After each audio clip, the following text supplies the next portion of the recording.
미나리 감독이 회오리 감자로 돌아왔습니다. 재난영화의 명작 트위스터의 후속작 트위스터스인데요. 전작의 설정을 그대로 이어받았지만 내용상의 연결점은 거의 없는 스탠드얼론 시퀄입니다.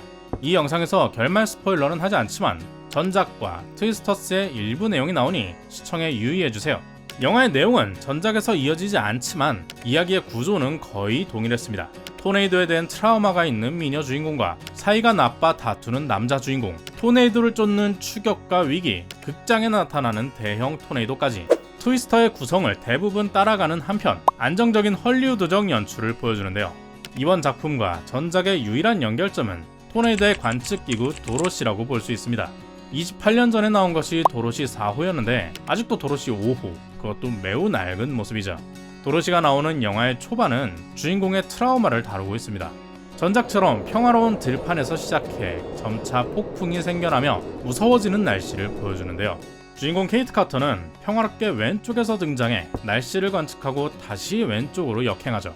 인물의 등장은 왼쪽에서 오른쪽으로 향할 때 편안합니다.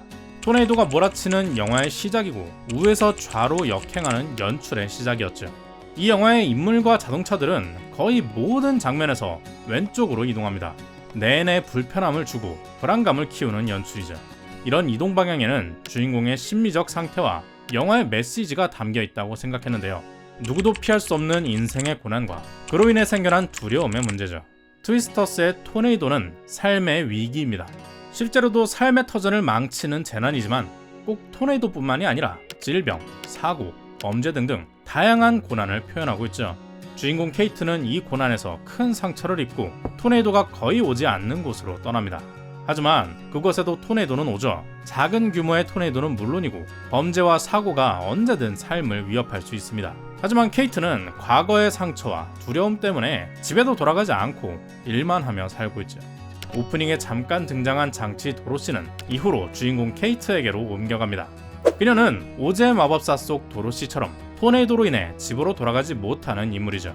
이런 그녀가 집으로 돌아가게 도와주는 것은 옛 친구 하비와 그가 가져온 새로운 장치들입니다. 토네이도를 스캔하는 3개의 장치는 각각 오즈의 마법사 속 캐릭터 이름을 따왔죠. 양철 나무꾼, 허수아비, 그리고 주인공이 설치하는 사자. 이 사자의 이름은 원래 겁쟁이 사자입니다. 그는 용기를 찾기 위해 오즈의 마법사를 만나러 떠났죠. 그래서 이 3개의 장치가 상징하는 건 토네이도, 즉 인생의 위기와 두려움을 이겨내기 위해서 주인공 케이트에게 필요한 3가지입니다. 오즈의 마법사에서 각각의 캐릭터가 추구하는 것들, 마음, 지식, 용기죠. 어째서 이런 것들이 필요할까요? 실제 오클라호마의 방송국들은 다수의 관측팀을 배치합니다. 게다가 시민들은 기상예보를 신경 쓰기 때문에 다가오는 토네이도에 대한 상당한 사전 통지를 받죠. 영화 속 토네이도는 예고 없이 등장합니다. 주민들이 평온한 일상을 보내는 중에 갑자기 경보가 울리며 대피가 시작되죠. 언제든 나타날 수 있으며 예측하고 피하기 어려운 위기와 고난을 보여주는데요. 이렇듯 마치 운명처럼 들이닥치는 불행들은 언제나 우리 삶의 일부로 존재합니다. 그러나 태풍의 등급이 피해 규모로 정해지듯이 끝나기 전까지는 판단할 수 없죠. 실패는 상처와 두려움으로 남지만 포기하지 않는다면 성공의 과정이 됩니다. 트라우마에 갇힌 주인공은 자신의 과거를 5등급 태풍으로 규정하고 패배감과 죄책감에 시달리죠. 하지만 주인공의 엄마는 케이트에 대해서 그녀가 항상 날씨를 사랑했고 특히나 날씨가 안 좋으면 더욱 그랬다고 말합니다. 삶이 힘들고 어려울수록 인생을 더 아끼고 사랑하던 케이트의 예전 모습을 알 수 있는데요. 자신과 이웃, 친구는 물론이고 삶과 그 고난까지 사랑하는 마음을 그녀가 이미 가지고 있었음을 알 수 있죠. 케이트는 고향 오클라호마로 돌아와 자신이 외면하던 마음을 되찾습니다. 그 다음으로 필요한 것은 지식인데요. 토네이도를 관측한 새로운 데이터가 중점입니다. 여기에 케이트의 옛 프로젝트 아이디어와 타일러의 새로운 지식이 더해지죠. 마지막으로 용기는 토네이도 카우보이 타일러 오원스에게서 얻습니다. 타일러는 무언가를 사랑하게 되면 이해하고 싶어진다고 말하는데요. 토네이도를 사랑한 두 사람은 그 위험한 존재를 이해하고 싶기에 가까이 다가가고 심지어 안으로 들어가기까지 합니다. 이를 위해 필요한 것이 용기죠. 또한 그는 두려움을 맞서는 게 아니라 즐기는 것이라고 말하는데요. 과거의 상처 때문에 삶을 미워하고 싸우기보다는 받아들이고 사랑해서 즐겨야 한다는 거죠. 결국 사랑하는 마음은 이해하기 위한 지식으로 발전하고 이를 위해서는 용기가 필요하게 됩니다. 우리의 삶과 필연적인 고난에 모두 해당되는 말이죠. 이런 법칙은 두 주인공의 로맨스에도 작용합니다. 처음부터 관심을 보이며 들이대는 타일러와 다르게 케이트는 영 못마땅해 하는 듯 보면서도 자꾸만 틈을 주고 여지를 두는 밀당의 재능을 보여주는데요. 확답을 원하는 타일러에게 케이트는 애매모호한 대답을 합니다. 마치 언제 나타나고 사라질지 모르는 들판의 토네이도 같은 태도를 취하죠. 그러나 결국 타일러는 알아듣습니다. 날 사랑하고 알고 싶다면 용기를 내라는 영화의 모든 내용이 담긴 플러팅이었죠. 이렇게 영화는 정석적입니다. 주인공들의 매력도 충분하고 스토리를 이해하기도 쉽죠. 다만 기상학이라는 것이 너무 어렵고 특히 토네이도는 기상학자들도 어려운 주제라 전문적인 내용을 이해하기는 어려웠는데요. 주인공이 개발한 기술도 언뜻 이해가지만 정확히는 어떤 원리인지 모르겠습니다. 그래도 영화를 즐기기에는 문제 없었죠. 이런 관객의 입장을 그대로 보여주는 건 런던에서 온 기자 벤입니다.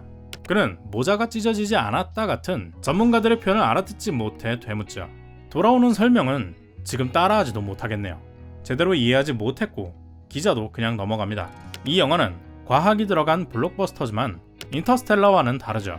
영화의 흥행을 따라 상대성 이론이나 촉근 이론, 웜홀 등을 설명하는 컨텐츠가 유행한 것과 달리 토네이도와 기상학에 대해서는 정확한 이해를 요구하지 않는데요. 그저 영화를 즐기는 데에만 필요한 정도로 몇 가지를 이해하고 넘어가면 됩니다. 고개를 끄덕이는 정도면 충분한 거죠. 특히 극 중에 등장하는 지렛대가 이런 역할을 보조한다고 느꼈는데요. 대부분의 사람이 지렛대의 원리를 알고 실제로 활용할 줄도 알지만 이론적으로 설명하는 사람은 드물죠. 그냥 대강 아는 겁니다. 그래도 장면을 이해하는데 아무런 문제가 없듯이 기상학 역시 이 영화를 이해하기 위한 막대기로서 지렛대 효과를 내고 있죠. 후지와라 효과 같은 과학 용어가 나열되면 내가 지금 기상학 재난 영화를 보고 있구나 하는 기분이 들게 만들어줍니다. 주인공들도 토네이도에 대해 아직 모르는 게 많다며 아는 것과 불가해한 것의 조합, 과학과 종교가 섞여 있다는 말을 하죠. 자연의 힘에 대한 경외감과 인간의 과학적 사고가 조합된 대사였는데요. 토네이도가 극장을 습격하는 장면에서 스크린에는 프랑켄슈타인이 상영되고 있었습니다. 죽은 인간을 살려내는 최초의 SF 소설 원작이죠. 프랑켄슈타인 박사가 만든 괴물은 자연의 영역을 넘보는 인간의 야망과 오만을, 그 괴물의 복수는 오만의 대가를 보여줍니다. 프랑켄슈타인은 인간과 자연을 서로 정복하는 대립관계로 보여주지만 트위스터스의 케이트는 그런 오만한 인물이 아니죠. 케이트와 토네이도는 어떤 관계일까요? 영화 속에 잠깐 등장하는 과학용어 후지와라 효과는 두 개의 소용돌이가 근접하면 서로에게 간섭하는 효과를 말합니다. 저는 이 영화의 제목이 트위스터2가 아니라 전작의 복수형인 트위스터스로 바뀐 이유가 사람을 포함한 의미라고 생각합니다. 두 회전체가 만나 서로에게 간섭하듯이 주요 인물들이 서로에게 영향을 주고 사람과 토네이도가 서로 간섭하는 것을 표현한 거죠. 인간과 자연이 프랑켄슈타인처럼 싸우는 게 아니라 케이트가 날씨를 사랑하듯 함께하는 존재라는 겁니다. 주인공 역시 과거에는 자신이 아는 것에 빠져 토네이도를 얕본 결과 트라우마가 생겼죠. 그럼 그녀가 태풍 속에 날려보내는 것은 자연과 싸우는 무기가 아니라 과거의 두려움이 아니었을까 생각한 저는 영상입니다. 여러분의 생각은 어떤가요? 댓글로 남겨주세요. 구독과 좋아요는 큰 힘이 됩니다. 오늘도 긴 영상 시청해주신 여러분 고맙습니다. Check the mic and make sure it sound right, boys.